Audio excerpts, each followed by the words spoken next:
എൻ്റെ ജീവിതം കോൺഗ്രസുമായി ബന്ധപ്പെട്ട് കിടക്കുന്ന ജീവിതമാണ്. ഞാൻ ഒരിക്കലും BJP-യെ പോലത്തെ ഒരു വർഗീയ പ്രസ്ഥാനത്തിൻ്റെ അകത്തേക്ക് പോകുന്ന വിഷയമില്ല. ഇനി അവർ വർഗീയം ഉപേക്ഷിച്ചാലും ഞാൻ കോൺഗ്രസ് വിട്ട് മറ്റൊരു പാർട്ടിയിലേക്ക് ഞാൻ ഇല്ല.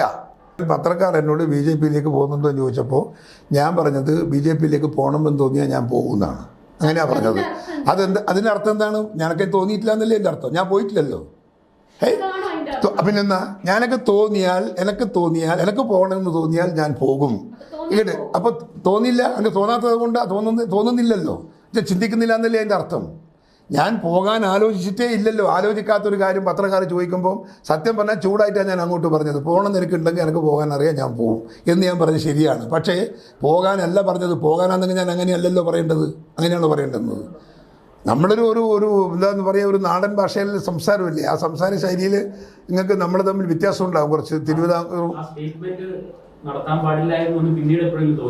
ഇല്ല, ഞാൻ എന്തിനാ അതിനകത്തൊരു ഞാൻ പറഞ്ഞത് ഇപ്പോൾ പോകാൻ പോകുന്നു എന്ന് പറഞ്ഞിട്ടില്ല, പോകുമെന്നും പറഞ്ഞിട്ടില്ല. ഞാൻ പറഞ്ഞത് പോകണമെന്ന് തോന്നിയാൽ ഞാൻ പോകും. അത് ആരും പോകില്ലേ? അതിപ്പോൾ ഞാൻ പറഞ്ഞില്ലെങ്കിലും പോകില്ലേ? തോന്നിയാൽ എനിക്ക് പോകുന്നതിന് എന്താ കുഴപ്പം? ഇല്ല, ആരും അംബിഗസ്. എൻ്റെ ഒരു സിൻസിയറിറ്റിയിൽ ഈ കോൺഗ്രസിൻ്റെ കേരളത്തിലെ കോൺഗ്രസിലെ ഒരു പ്രവർത്തകനും എൻ്റെ പറ്റി സംശയമില്ല. എന്തുകൊണ്ടാണ്? എന്നെ അറിയുന്ന ഒരാൾ ചോദിക്കൂല ഈ ചോദ്യം. അതാണ് എൻ്റെ ഈ പക്ഷം. നിങ്ങൾ ചോദിച്ചു തന്നെ തെറ്റാന്നുള്ളതാണ് എൻ്റെ പക്ഷം. എങ്ങനെ നിങ്ങൾ ചോദിക്കുന്നത്? ഞാൻ അങ്ങനെ എന്തെങ്കിലും ഒരു ശബ്ദം എൻ്റെ ഭാഗത്ത് വന്നിട്ടുണ്ടോ? എന്തെങ്കിലും ഒരു പിഴവൻ്റെ ഭാഗത്ത് വന്നിട്ടുണ്ടോ? BJP-ക്ക് അനുകൂലമായി എന്തെങ്കിലും ഒരു സ്റ്റേറ്റ്മെൻറ്റ് ഇറക്കിയിട്ടുണ്ടോ? ഒന്നുമില്ലല്ലോ. അവരെ ഞാൻ കണ്ണും പൊട്ടി ഫൈറ്റ് ചെയ്യുമ്പം ആ BJP-യിലേക്ക് പോകുന്നു എന്ന് കേൾക്കുന്നുണ്ടല്ലോ എന്ന് പറഞ്ഞാൽ പിന്നെ ഞാനെന്താ ഉത്തരം പറയണ്ടേ? ഞാനത് നിങ്ങളുടെയൊക്കെ തട്ടിന് തടുക പറയാമെന്ന് പറയില്ലേ, നമ്മുടെ മലബാർ ഭാഷയിൽ തട്ടിന് തടുക പറയുക. നിങ്ങൾ പറഞ്ഞതിന് അതേ മുട്ടൻ ഭാഷയിൽ തന്നെ അങ്ങോട്ടും പറയുക. അതാണ് ഞാൻ കൊടുത്തത്. എനിക്ക് പോകണമെന്ന് തോന്നിയാൽ ഞാൻ പോകും. തോന്നിയാൽ പോകുമെന്ന് പറയുന്ന ഒരു പ്രശ്നം എന്താ വെച്ചാൽ അതൊരു ഇംപ്രഷൻ കൊടുത്തു BJP ആയിട്ടൊരു തൊട്ടുകൂടായ്മ ഇല്ല. അങ്ങനെയൊന്നും അതിൽ പറയുന്നതിൻ്റെ അർത്ഥമില്ല. നിങ്ങൾ ചോദിക്കുന്നതാണ് തെറ്റ്. അങ്ങനെ BJP-യിലേക്ക് പോകുന്നു എന്നൊരു നേരിയ റൂമർ പോലും ഇല്ലാത്ത സമയത്ത് മാധ്യമപ്രവർത്തകർ നേരിട്ട് എന്നോട് ഈ ചോദ്യം ചോദിക്കുന്നത് തന്നെ അവിവേകമല്ലേ? അങ്ങനെ ചോദിക്കാവോ? അങ്ങനെ ചോദിച്ചപ്പോൾ ഞാൻ ഒരു അവിവേകം പറഞ്ഞു, അത്ര തന്നെ. അതിന് മറുപടി കൊടുത്തൊരു അവിവേകത്തിൻ്റെ മറുപടി ഞാനും കൊടുത്തു. അത്രയേ ഉള്ളൂ. അതിന് പറയൊന്നുമില്ല.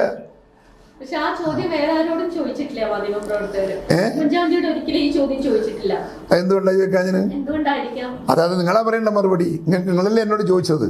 അപ്പൊ ചോദിച്ചത് നിങ്ങൾ പറ. എന്തുകൊണ്ടാണ് ഉമ്മൻചാണ്ടിയോട് ചോദിക്കാത്തത്? എന്തുകൊണ്ട് എന്നോട് മാത്രം ചോദിച്ചു? അതുകൊണ്ട് തന്നെയാണ് ഞാൻ അതിന് പ്രതികരണം അങ്ങനെ തന്നത്. ഞങ്ങൾക്ക് തോന്നിയാൽ ഞാൻ പോകുന്നു. ഒരിക്കലുമില്ല. ഇല്ല. ഒരു പാർട്ടിയുടെ ഒരു മോശം സമയം വരുമ്പോൾ സ്വാഭാവികമായും ഭാഗ്യം തേടി പോകുന്ന കുറേ ആളുകൾ പാർട്ടിനകത്തുണ്ടാവും. ഈ കയ്യിൽ അധികാരമുള്ളപ്പോൾ മറ്റേതെങ്കിലും പാർട്ടിയിൽ ചേക്കേറാൻ സാധിക്കുന്നത് പോലെ സ്ഥാനമാനങ്ങളില്ലാത്ത ഒരാൾക്ക് മറ്റൊരു പാർട്ടിയിലേക്ക് ചേക്കേറാൻ പ്രയാസമുണ്ട്. അപ്പോൾ അധികാരം കയ്യിലുള്ളപ്പം തന്നെ ചാടി ഓടി അപ്പുറത്തേക്കകത്ത് പാഞ്ഞ് പിടിക്കുക എന്നുള്ളത് സ്വാർത്ഥതയാണത്. അതൊക്കെ ഇന്ത്യൻ പോളിറ്റിക്സിൻ്റെ ഒരു വലിയ ജനാധിപത്യത്തിൻ്റെ ഒരു അപകടകരമായ ഒരു കാഴ്ചപ്പാടാണത്. അങ്ങനെ ഒരു വീക്ഷണമാണ് ഇന്ത്യൻ ഡെമോക്രസി ഇങ്ങനെ ആയത്. ഈ പറയുന്ന ഏകാധിപത്യ പാർട്ടിയുടെ ഒരു ഭരണം ഈ രാജ്യത്ത് കടന്നു വന്നിരിക്കുന്നത് ഈ ആളുകളുടെയൊക്കെ ഈ തെറ്റായ വികലമായ കാഴ്ചപ്പാടും വീക്ഷണവും കൊണ്ട് തന്നെയാണ്. കേരള കോൺഗ്രസ്സിലാണ്. കേരളത്തിലെ കോൺഗ്രസ്സിൽ ആരുമില്ല. അങ്ങനെ ആരെങ്കിലും നിങ്ങൾക്ക് സംശയം ഉണ്ടെങ്കിൽ പേര് പറ. എൻ്റെ അടുക്ക ഒരു BJP-യുടെ നേതാക്കന്മാരും എൻ്റെ കാണാൻ വന്നിട്ടില്ല. എൻ്റെ അടുക്ക വേറെ ഏജൻറ്റുമാർ മുഖാന്തരം 2-3 ആളുകൾ വന്നിങ്ങനെ വെറുതെ എന്തൊക്കെയാണ് ചൊറിഞ്ഞ് വർത്താനം പറഞ്ഞു എന്നതിൽ കവിഞ്ഞിട്ട് ഒരാളും എൻ്റെ അടുക്ക ഔദ്യോഗികമായി വന്നിട്ടില്ല. ഞാൻ ഔദ്യോഗികമായി ഒരാളോടും ഞാനതിനെക്കുറിച്ച് സംസാരിച്ചിട്ടുമില്ല. എൻ്റെ ജീവിതത്തിൽ BJP-യിലേക്ക് പോവുക എന്നത് ഒരിക്കലും സംഭവിക്കാത്തൊരു കാര്യമാണ്. കോൺഗ്രസ് ഉള്ളയിടത്തോളം കോൺഗ്രസ്സിൽ ഈ ജീവിതം അവസാനിപ്പിക്കാൻ ദൃഢപ്രതിജ്ഞ എടുത്തൊരു പ്രവർത്തകനാണ് ഞാൻ. കോൺഗ്രസ്സിന് ഡെഡിക്കേറ്റഡാണ് ഞാൻ. കോൺഗ്രസ്സിന് സമർപ്പണമാണ് എൻ്റെ ജീവിതം. ഇതിന് തുടർന്നൊരു ചോദ്യം ചേർന്ന, ഈ കോൺഗ്രസിൽ നിന്നാണ് BJP-ക്ക് ഏറ്റവും ഈസി ക്യാച്ച്, എളുപ്പത്തിൽ പിടിക്കാൻ പറ്റുന്ന കോൺഗ്രസ് നേതാക്കന്മാരെയാണ്. അത് എന്തുകൊണ്ടായിരിക്കും? ഒരു ഐഡിയോളജിയുടെ ഒരു കെട്ടുറപ്പില്ലാത്തത് കൊണ്ടാണ്? ഐഡിയോളജിയുടെ കെട്ടുറപ്പില്ലായ്മയാണ് ഒരു കാരണം. രണ്ടാമത്തെ കാരണം എന്ന് പറയുന്നത് ഈ അധികാരമില്ലാതെ നിൽക്കാൻ സാധിക്കാത്ത വലിയ ശതമാനം ആളുകളുണ്ട്. അപ്പോൾ കോൺഗ്രസിലുണ്ട്. ഇതൊക്കെ കാലാകാലമായി കോൺഗ്രസിൻ്റെ അധികാരം പങ്കുവെച്ചവരാണ് ഇവരൊക്കെ. അപ്പോൾ അധികാരം കിട്ടാതിരിക്കുമ്പോഴുള്ള ഒരു വിലയില്ലായ്മയും നിലയില്ലായ്മയും അവരെ വല്ലാണ്ട് അലോസരപ്പെടുത്തുന്നുണ്ട്. അപ്പം അവർ വിളി വരുന്നു, സാധനം തരാം, പൈസ MP തരാം, മന്ത്രിസ്ഥാനം തരാം എന്ന് പറയുമ്പോൾ പോവും. അങ്ങനെ കുറേ ആൾ പോകുന്നത് അതുകൊണ്ടാണ്. അതൊന്ന് നിങ്ങൾ പറഞ്ഞത് തന്നെ കോൺഗ്രസ് ഐഡിയോളജിക്കലി അതിൻ്റെ അകത്തൊരു ഡെപ്ത് ഇല്ലാത്തത് കൊണ്ടാണ്. നമ്പർ 2 എന്താണെന്ന് ചോദിച്ചാൽ സാമ്പത്തികമാണ്. പല ആളുകളും പോകുന്നത് പൈസക്ക് വേണ്ടി പോവുകയാണ്, കറൻസിക്ക് വേണ്ടി പോവുകയാണ്. ഈ പോയ ആളുകൾക്കെല്ലാം കറൻസികൾ വണ്ടിയിൽ എത്തിച്ചു കൊടുത്തിട്ടുണ്ട്. ഒട്ടുമിക്ക ആളുകളുടെയും ഈ പണമൊക്കെ എവിടുന്ന ഇവർ ഉണ്ടാക്കുന്നതെന്ന് പഠിച്ചോനറിയാം. പക്ഷേ എത്രയാണ് കോടി ചെലവഴിക്കുന്നത് എന്നുള്ളത് ആർക്കും അറിയില്ല. എത്ര വേണമെങ്കിലും പൈസ ചെലവഴിക്കാൻ അവർ തയ്യാറാണ്. ഞങ്ങളെ അവിടെയെല്ലാം പ്രാദേശിക തലത്തിലെ ആളുകൾക്ക് പോലും പൈസ ഓഫർ ചെയ്യുന്നുണ്ട്. പ്രാദേശിക തല നേതാക്കന്മാരില്ല, അവർക്ക് ഓഫർ ചെയ്യുന്നുണ്ട് BJPക്കാർ. കണ്ണൂർ CPM-നെതിരെ ഫൈറ്റ് ചെയ്യാൻ അവർക്ക് ആവശ്യമാണ് ആളുകളെ. അതുകൊണ്ട് കാശ് കൊടുക്കാൻ തയ്യാറാണ് പാർട്ടിക്കാർക്ക്. എത്രയോ നമ്മുടെ ചെറുപ്പക്കാരെ പോയി കണ്ടിട്ടുണ്ട്. സ്മാർട്ടായി CPM-നെ എതിർക്കുന്ന കുറേ ചെറുപ്പക്കാർക്കെല്ലാം അവർ പോയി വില പറഞ്ഞിട്ടുണ്ട്.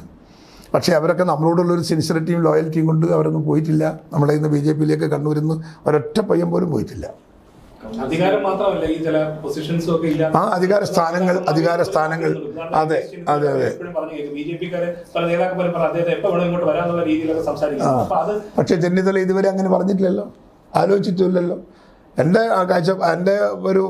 അറിവ് രമേശ് ചെന്നിത്തല അങ്ങനെ ഒരു പാർട്ടി വിടുന്നതിനെക്കുറിച്ചോ BJP-യിലേക്ക് പോകുന്നതിനെക്കുറിച്ചോ ഒരു നിമിഷം പോലും ആലോചിച്ചിട്ടില്ല എന്നുള്ള അഭിപ്രായക്കാരനാണ് ഞാൻ. BJP-യുടെ ലക്ഷ്യം കോൺഗ്രസ് രഹിത ഭാരതമാണ്.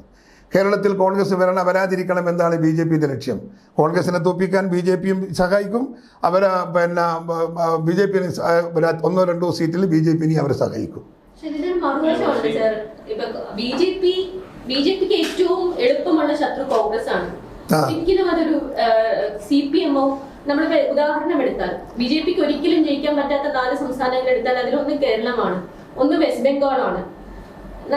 കോൺഗ്രസ് എവിടെയൊക്കെ ഉണ്ടോ BJPക്ക് ഈസി വാക്ക് ഓവർ ആണ്.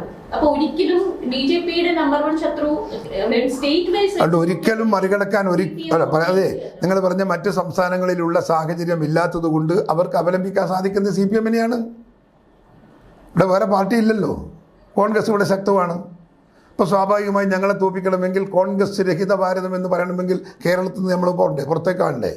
അപ്പോൾ അതിനെന്താ മാർഗം?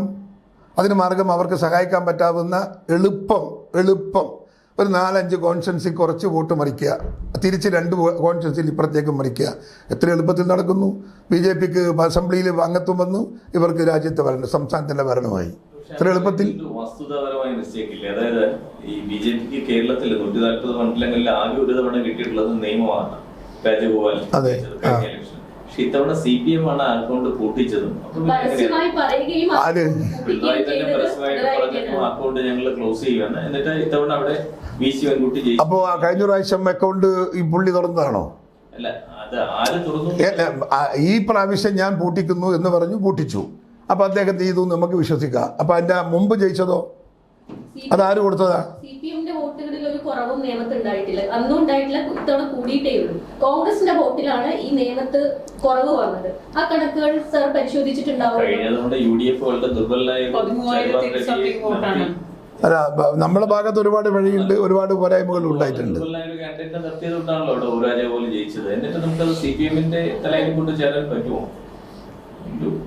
അങ്ങനെയാണ് നമ്മൾക്ക് കിട്ടുന്ന ഇൻഫർമേഷൻ. അവർക്കെന്തായാലും കേരളത്തിൽ നമ്മൾ വരരുത് എന്ന് താല്പര്യമുണ്ട്. അതിനെ എന്നേക്കുമായിട്ട് പൊട്ടിക്കണം എന്നൊരു അഭിപ്രായം, ആഗ്രഹവും BJP-ൻ്റെ അകത്ത് ശക്തമാണ്. അതിന് ഏത് എക്സ്റ്റൻറ്റിലും അവർ പോവും. അവർക്ക് അതിനകത്ത് എന്താ പറയുക, അതിൻ്റെ പതിത്വവും കാര്യമൊന്നും അവർക്കൊരു പ്രശ്നമില്ല, റിസൾട്ടാണ് അവർക്ക് പ്രശ്നം. ആവണം അല്ലാണ്ട് ചെയ്യാൻ വഴിയില്ലല്ലോ. നമ്മുടെ ലീഗിൽ നിന്നൊരു വിഭാഗം LDF-ലേക്ക് പോകാൻ താല്പര്യം ഉള്ളവരാണ് സാറിന് അറിയായിരിക്കുന്നത്. അപ്പോൾ അതിൽ KM ഷാജി നമ്മുടെ ഇതുപോലെ ഒരു ഇന്റർവ്യൂവിൽ വന്നിട്ട് പറഞ്ഞു, ലീഗ് LDF-ലേക്ക് പോകാതിരിക്കുന്നതിന്റെ ഒരു കാരണം എന്ന് പറയുന്നത് ലീഗ് പോയാൽ പിന്നെ പ്രതിപക്ഷ സ്ഥാനത്ത് BJP ആയിരിക്കും വരിക. അതിന്റെ ഒരു അർത്ഥം എന്ന് വെച്ചാൽ ലീഗ് പോയാൽ പിന്നെ UDF ഇല്ലെന്നും കോൺഗ്രസിന് നിലനിൽപ്പില്ലെന്നും കൂടിയാണ് അതിന്റെ അർത്ഥം. അത്രയ്ക്ക് ദയനീയമാണ് കോൺഗ്രസിന്റെ അവസ്ഥ. ഒരിക്കലുമല്ല. ലീഗ് നമ്മളെ ഒരു കോൺസ്റ്റിറ്റ്യൂഷൻ ഒരു ഘടകകക്ഷി എന്ന നിലക്ക് കരുത്തുള്ളൊരു പാർട്ടി തന്നെ, തർക്കമൊന്നുമില്ല. അത് പക്ഷേ ലീഗില്ലെങ്കിൽ കോൺഗ്രസ് ഇല്ല എന്ന് പറയുന്ന വികാരത്തോട് യോജിക്കാനും നമുക്ക് സാധിക്കില്ല. അതങ്ങനെ ഒരു സംഭവം വരട്ടെ, അപ്പം തിരിയും എന്താണ് എന്നുള്ളത്. ഒരു പോളറൈസേഷൻ വരുമ്പോൾ ആ പോളറൈസേഷൻ്റെ ഭവിഷ്യത്തുകൾ, അതിൻ്റെ ഒരു ആന്തരിക റിസൾട്ട് വരാൻ പോകുന്നത് നമ്മൾ പ്രതീക്ഷിക്കാത്ത തരത്തിലായിരിക്കും. എപ്പോഴും പ്രതീക്ഷിക്കുന്നിടത്തല്ല വരിക, പ്രതീക്ഷിക്കാത്തയിടത്ത് പോകും. ഇപ്പോൾ ലീഗ് അങ്ങ് നമ്മളിൽ നിന്ന് പോകുന്നുണ്ടെങ്കിൽ പകരം വരാൻ വേറെ ആളുണ്ടാവും. അതും നിങ്ങൾ കാണണം. ലീഗ് അങ്ങ് പോകുന്നു എങ്കിൽ ലീഗിന് പകരം കോൺഗ്രസിനകത്തേക്ക് വരാൻ വേറെ ആളുകളുണ്ടാവും. അതെല്ലാവരും ഉണ്ടാവും.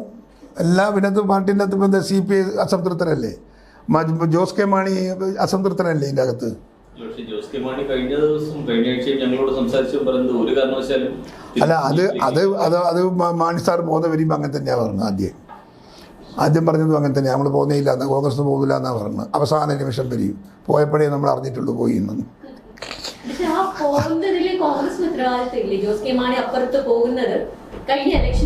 നമ്മളെ ഭാഗത്ത് പാളിച്ചുണ്ട്, ഐ അഡ്മിറ്റ് ഇറ്റ്. ഞാൻ പറഞ്ഞതാണ്, ഞാനത് കമ്മിറ്റി മീറ്റിംഗ് പറഞ്ഞതാണ്. ഞാൻ വ്യക്തിപരമായി ഈ അതിന് കാരണക്കാരനായ ആളോടും ഞാൻ പറഞ്ഞു. അത് പറയില്ല, അതൊന്നും പറയില്ല. അതൊരു സ്റ്റേറ്റ്മെൻ്റാണ്. ഈ തീരുമാനങ്ങളൊക്കെ ഇതൊക്കെ ഉണ്ടാക്കിയത് പിന്നെ അവർക്കെതിരായിട്ട് ഒരു സ്റ്റേറ്റ്മെൻ്റാണ്. ആളെ പേരൊന്നും ഞാൻ പറയുന്നില്ല. ആ സ്റ്റേറ്റ്മെൻറ്റ് ഒരിക്കലും സ്റ്റേറ്റ്മെൻറ്റ് പറയാൻ പാടില്ലാത്തതായിരുന്നു. ഇൻസൾട്ടിങ് ആയിരുന്നു. തിരിച്ചു കൊണ്ടുവരാൻ ശ്രമങ്ങളുണ്ടോ ഇപ്പോൾ? തീർച്ചയായിട്ടും. സാധിക്കാൻ മേ ഹാപ്പൻ.